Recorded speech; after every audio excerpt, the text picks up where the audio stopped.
Et ça, par rapport aux courroies d'époque, c'est quand même vachement plus... Ah, ça n'a rien à voir. À quoi ça sert?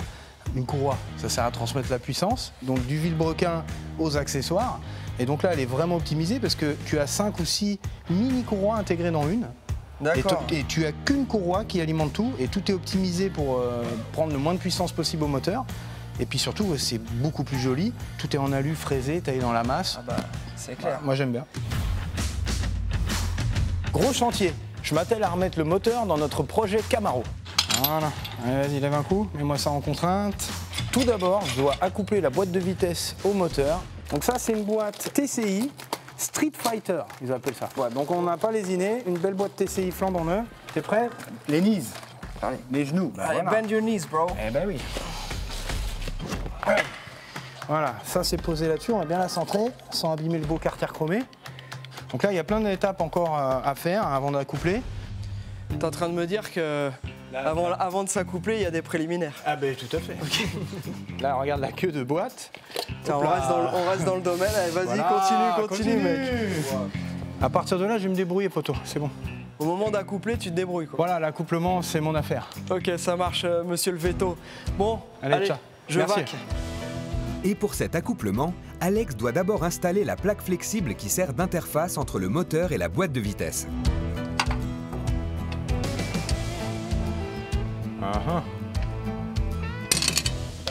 Là, il y a une vis qui rentre pas, je comprends pas. Là. Je suis bien en face pourtant, j'espère que le filetage du vilebrequin n'est pas abîmé. Moteur tout neuf, ça serait dommage.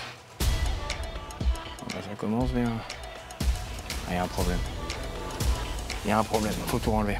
Pour que la vis rentre bien, parce que ces vis-là, on doit les serrer au couple, elles ne doivent pas forcer pour que le couple soit bien respecté. Et c'est ces vis-là qui transmettent toute la puissance du moteur vers la boîte. Donc il faut que ça tienne et on ne peut pas rigoler avec ça. Pièce défectueuse, ça commence bien. Dès le départ, des problèmes. Le flex plate qui n'était pas bien percé, donc une vis qui ne prenait pas bien droite dans le vilebrequin. On n'a pas voulu forcer, pas voulu foirer quoi que ce soit, on voulait que ce soit nickel. Donc obligation de modifier légèrement les trous pour que les vis prennent sans forcer. Voilà, ça.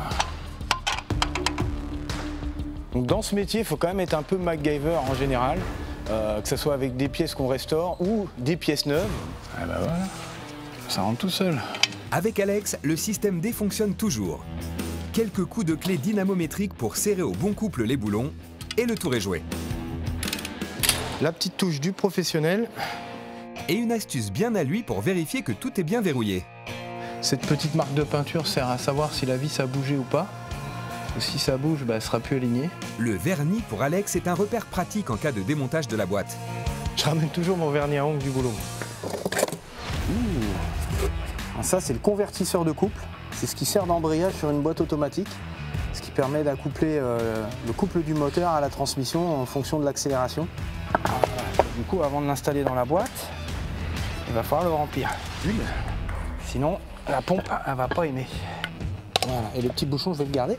Ça sert toujours. C'est important de chasser les bulles d'air. Comme ça, on en met le plus possible dedans. Et puis, il ne tourne pas à sec.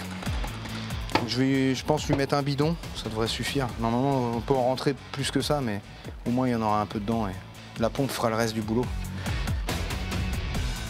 Voilà. Le convertisseur rempli, Alex l'installe sur la boîte automatique. Voilà, c'est dedans. Allez, on accouple. Il peut maintenant le raccorder au moteur. Je suis allé un peu fort, mais c'est pas grave. Opération minutieuse, faut pas se prendre la boîte sur les pieds, faut y aller tout doucement. Et dedans. Donc là, on voit ce que tu ne vois pas quand tu ouvres le capot, c'est-à-dire la transmission qui est, elle, sous la voiture. C'est vrai que c'est un beau bébé, c'est un beau bébé. L'ensemble, c'est assez lourd quand même. On monte les vis de tour de boîte, un petit coup de serrage et ça y est, moteur et boîte sont finalement accouplés. Celle-là, on va pas la serrer. Pourquoi? Parce qu'il va falloir mettre un petit accessoire qui est indispensable et qui s'appelle la jauge à huile. Il y en a sur toutes les voitures. Alors, quasi à chaque fois sur les moteurs, pour regarder le niveau d'huile du moteur, évidemment, donc tout le monde connaît. Et sur les boîtes automatiques, sur les anciennes boîtes automatiques, il y a des jauges aussi pour voir le niveau de boîte. L'accouplement de la transmission sur le bloc moteur terminé, Alex va pouvoir présenter le tout sur le châssis de la Camaro.